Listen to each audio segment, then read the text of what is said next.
quiero invitaros a una lectura más larga que la de costumbre. Creo que es muy bueno leer la palabra del Señor y a veces, en ocasiones, leerla en una extensión mayor que un texto que habitualmente seleccionamos, porque habla ella sola más que cualquier palabra de cualquier predicador y de cualquier maestro. Leemos en Lucas capítulo 19, versículos 28 al 44. Dice así: Dicho esto, iba adelante subiendo a Jerusalén. Y aconteció que llegando cerca de Betfagé y de Betania, al monte que se llama de los Olivos, envió 2 de sus discípulos diciendo: Id a la aldea de enfrente y al entrar en ella hallaréis un pollino atado, en el cual ningún hombre ha montado jamás, desatadlo y traedlo. Y si alguien os preguntare ¿por qué lo desatáis?, le responderéis así: porque el Señor lo necesita. Fueron los que habían sido enviados y hallaron como les dijo. Y cuando desataban el pollino, sus dueños le dijeron: ¿por qué desatáis el pollino? Ellos dijeron: porque el Señor lo necesita. Y lo trajeron a Jesús, y habiendo echado sus mantos sobre el pollino, subieron a Jesús encima. Y a su paso tendían sus mantos por el camino. Cuando llegaban ya cerca de la bajada del monte de los Olivos, toda la multitud de los discípulos, gozándose, comenzó a alabar a Dios a grandes voces por todas las maravillas que habían visto, diciendo: Bendito el Rey que viene en el nombre del Señor, paz en el cielo y gloria en las alturas. Entonces algunos de los fariseos de entre la multitud le dijeron: Maestro, reprende a tus discípulos. Él respondiendo les dijo: Os digo que si estos callaran, las piedras clamarían. Y cuando llegó cerca de la ciudad, al verla, lloró sobre ella diciendo: Oh, si también tú conocieses a lo menos en este tu día lo que es para tu paz. Mas ahora está encubierto de tus ojos, porque vendrán días sobre ti cuando tus enemigos te rodearán con vallado y te sitiarán y por todas partes te estrecharán y te derribarán a tierra y a tus hijos dentro de ti y no dejarán en ti piedra sobre piedra, por cuanto no conociste el tiempo de tu visitación. Estamos en una fecha especial este año. Suele llamarse el Domingo de Ramos. Y en ese día, de forma especial, se recuerda lo que también se llama la entrada triunfal de Jesús en Jerusalén. Varias veces en su ministerio Cristo había venido a la ciudad santa. En esta ocasión era una muy especial para el Señor y la más importante de su vida y de su ministerio. Entraba en Jerusalén para morir y para cumplir el programa eterno de salvación. La cronología más aceptable podría ser descrita o establecida de esta manera. El sábado Cristo está en Betania. Sábado era día festivo. No se caminaba mucho, no había celebraciones. En la noche del sábado al domingo se cenó en casa de Simón y allí se ungieron los pies o el cuerpo del Señor. El domingo venían desde Jerusalén para ver a Lázaro y si atendemos la genealogía de Juan, al día siguiente Jesús fue a Jerusalén. Hay una cierta duda si fue al día siguiente o al declinar de ese domingo, de manera que Cristo entra bien el domingo por la tarde, bien el lunes en Jerusalén para entrar por última vez en aquella ciudad de forma, digamos así, oficial. En esa semana se celebraba también la Pascua y ese domingo era el tiempo de seleccionar el Cordero Pascual. Y en lugar de ser una fecha triunfal, es una fecha de rechazo. Y lo que me impacta de todo el pasaje es el hecho de que cuando Cristo ve la ciudad allí a sus pies, los que han estado en Israel alguna vez saben que cuando vienes desde Betania en la curvatura del Monte de los Olivos y comienzas a iniciar el descenso, ahí ves Jerusalén delante. Jesús vio la ciudad y dice que lloró sobre ella.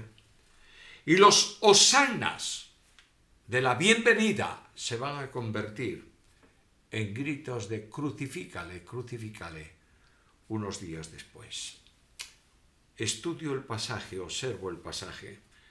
Descubro que ahí está como elemento central las lágrimas del Señor. Se describe en el Evangelio 3 veces en que Cristo llora. La primera, delante de la tumba de su amigo Lázaro, al sentir la conmoción en su espíritu, al ver llorar a sus hermanas y al ver la tristeza de los amigos. Se describe en la entrada en Jerusalén y se describe en las lágrimas del Señor en el huerto de Getsemaní. Quiero recordar 3 cosas en el análisis, en la reflexión sobre este pasaje. Primeramente, la persona que entra y el contraste que se produce.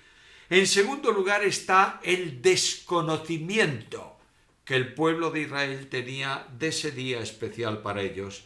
Y finalmente está la invitación del Señor. Primeramente la persona, ¿quién entra en la ciudad?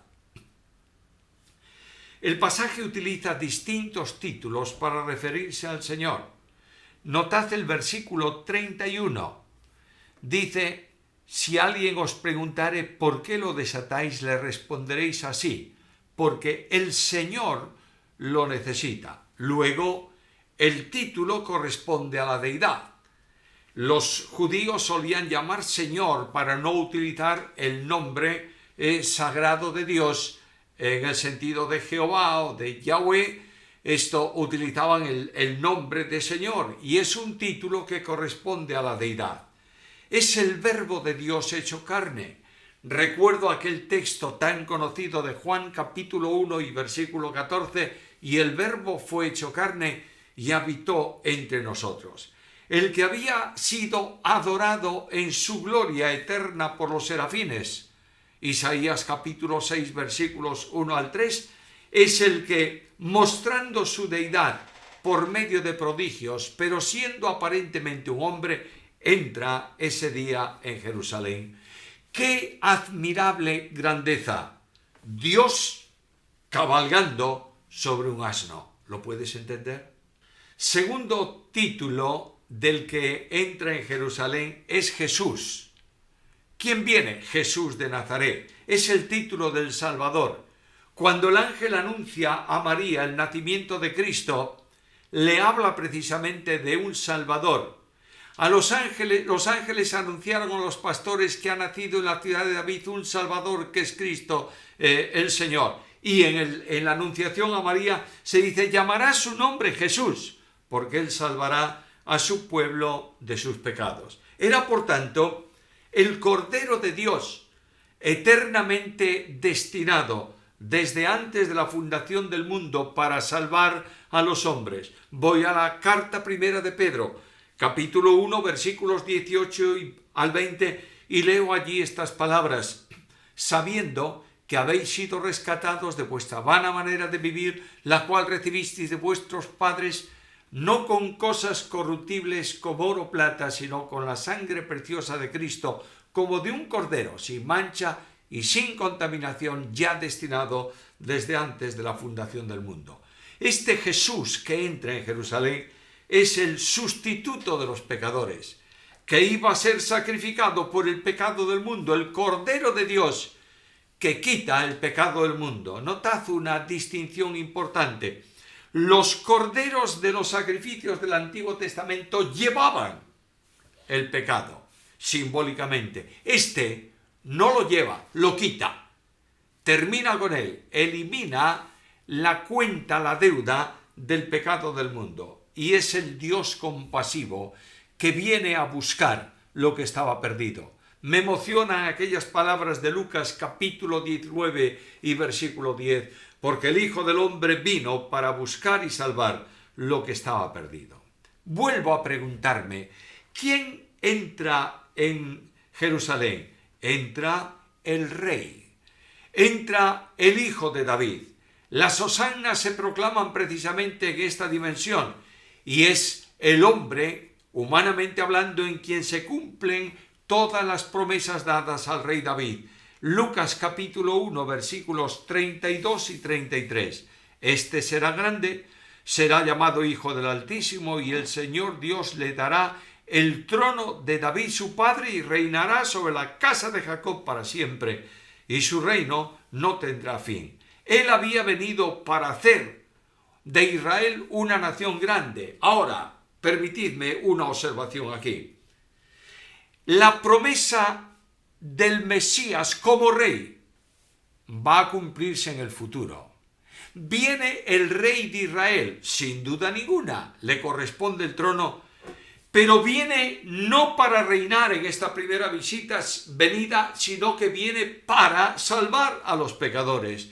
Es el rey que, habiendo sido determinado por Dios para reinar, es también el Cordero establecido para morir. Es el rey que viene en el nombre del Señor. Notad a las gentes proclamando esa condición. Hosanna, bendito el que viene en el nombre del Señor. Pero es un rey manso y humilde, que entra cabalgando sobre un pollino. El contraste es extraordinario. Las multitudes festejan. La Pascua había sido instituida para recordar la liberación de la esclavitud de Egipto. Es el recuerdo de la gracia salvadora. Voy al libro del Éxodo, capítulo 12, versículo 27, y leo allí estas palabras. Y cuando os dijeren vuestros hijos, ¿qué rito es este vuestro? Vosotros responderéis, es la víctima de la Pascua de Jehová, el cual pasó por encima de las casas de los hijos de Israel en Egipto, cuando hirió a los egipcios y libró nuestras casas. De modo que Pascua significa pasar por encima. Y en aquel momento, cuando morían todos los primogénitos de Egipto, los primogénitos de los del pueblo de Israel eran liberados de esa situación, porque la sangre del cordero había sido puesto sobre los postes y el dintel de la puerta. Y Dios veía simbólicamente en aquella sangre la redención de los que estaban dentro, y el ángel que exterminaba a los hijos mayores de todos los hombres y del ganado de Egipto pasaba de largo sobre ellos, y era un estímulo para la adoración. Éxodo capítulo 12, versículo 27, la segunda parte. Después de responder, este rito vuestro es para recordar esto, entonces, dice el texto, el pueblo se inclinó y adoró. Se había convertido en una de las fiestas de los judíos. Y en esa fiesta, ese año, había un espectáculo añadido, y era la entrada de Jesús de Nazaret. Era el Cristo de las multitudes. Y la gente decía, este es Jesús, el profeta de Nazaret de Galilea. Mateo capítulo 21 y versículo 11. Es el hacedor de milagros. Es aquel cuyo último milagro había impactado tremendamente a la población. Había resucitado a Lázaro después de 4 días muerto. No sé por qué causa. La teología judía en cuanto a resurrección enseñaba que solamente podía ser resucitada una persona muerta hasta el 3er día. Luego, después, ya no se podía resucitar porque su parte espiritual definitivamente había sido separada del cuerpo y no podía reintegrarse. Por eso Cristo esperó en el lugar donde estaba con los discípulos hasta el 4.º día. Y las mismas hermanas le dicen cuando se va a abrir, es el 4.º día ya. Lo que para los escribas y los fariseos era un festejo, para las multitudes eran un festejo, para los fariseos y para los escribas era la recepción de su enemigo. Jesús había denunciado la hipocresía de una religión sin fe.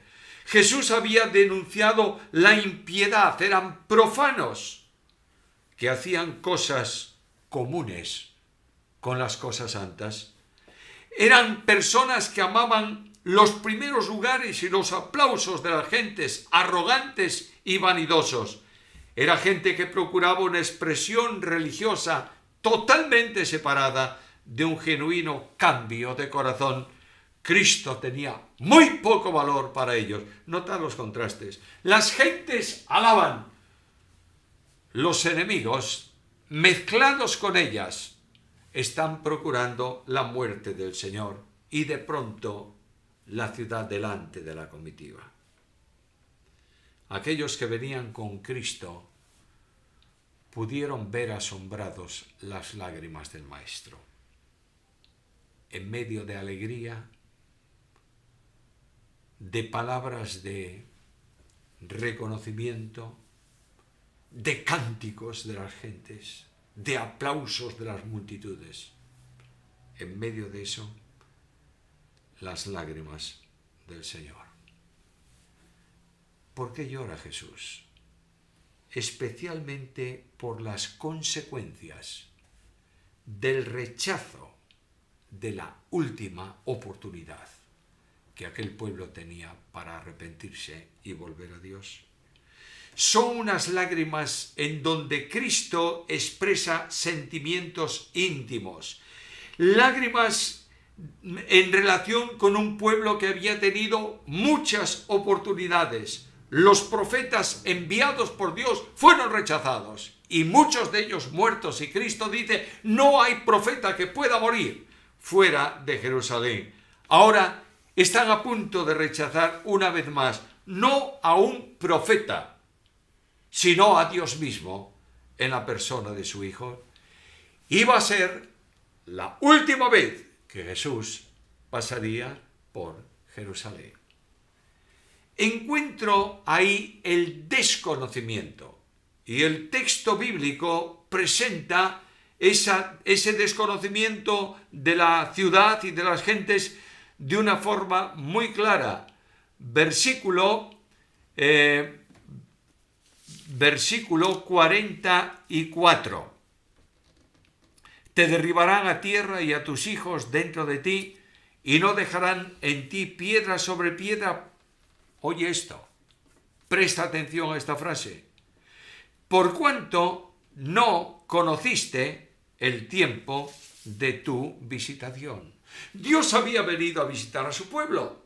En uno de los cánticos llamados cánticos de Navidad, en el nacimiento de Jesús, en el nacimiento de Juan, Zacarías dice que Dios visitó a su pueblo desde lo alto.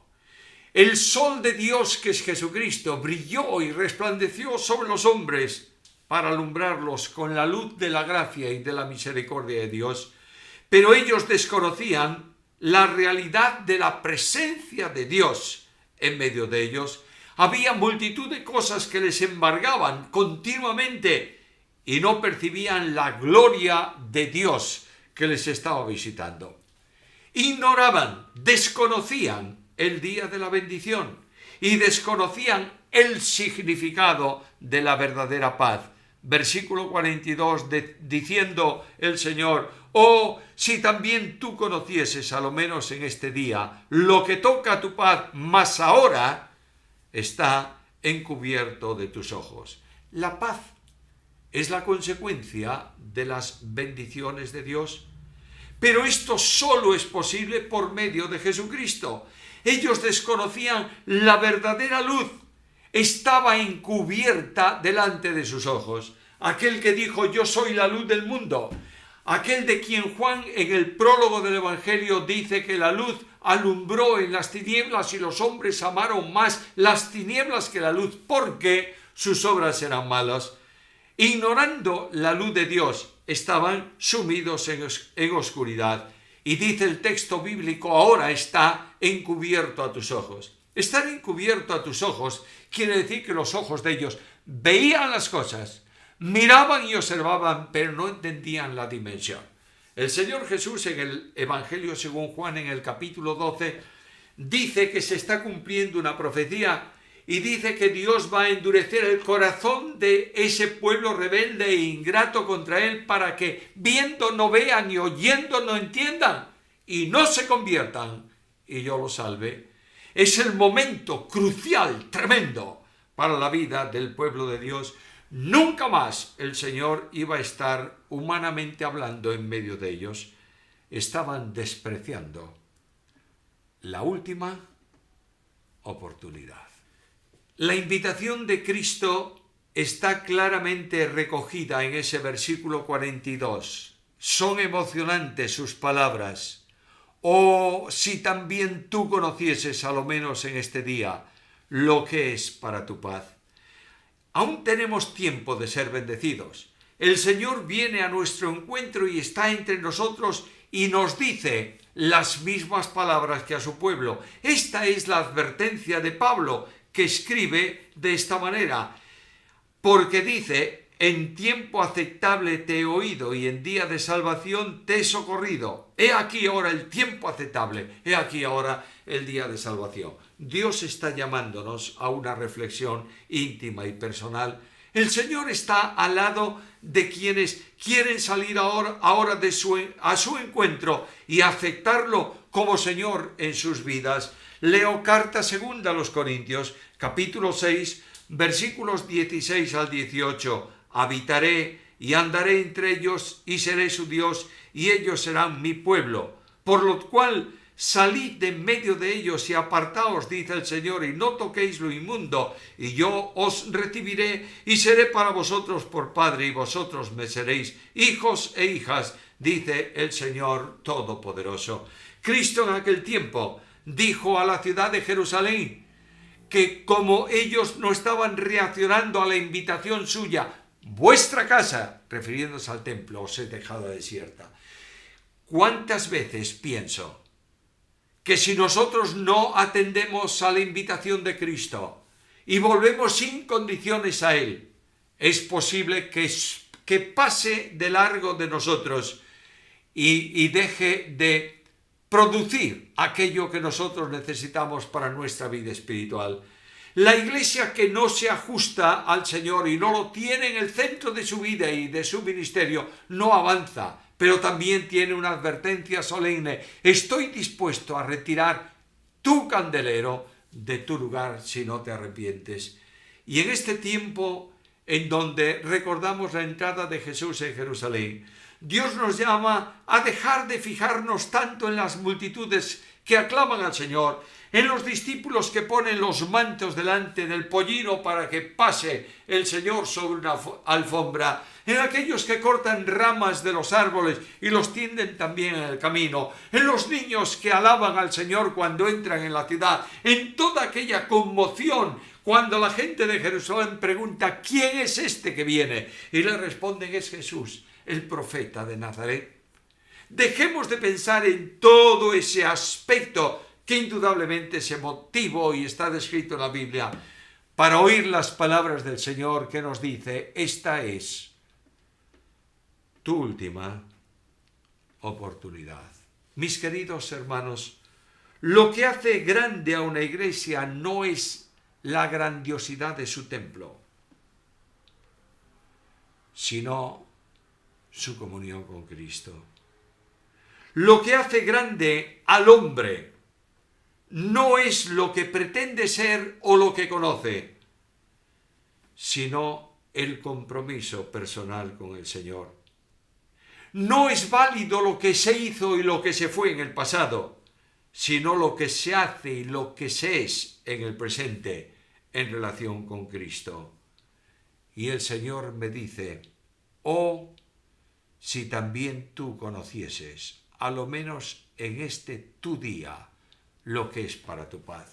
Yo pido al Dios de gracia que en esta sencilla reflexión que corresponde a este domingo llamado de Ramos, tú y yo vayamos ahora a la presencia del Señor y digamos: Señor Jesús, necesito poner mi vida en tus manos, necesito una renovación interior, necesito un cambio de mentalidad, porque yo quiero, Señor, que no pases de mí en tus bendiciones, sino que puedas recibir mi adoración y yo pueda sentir tu paz.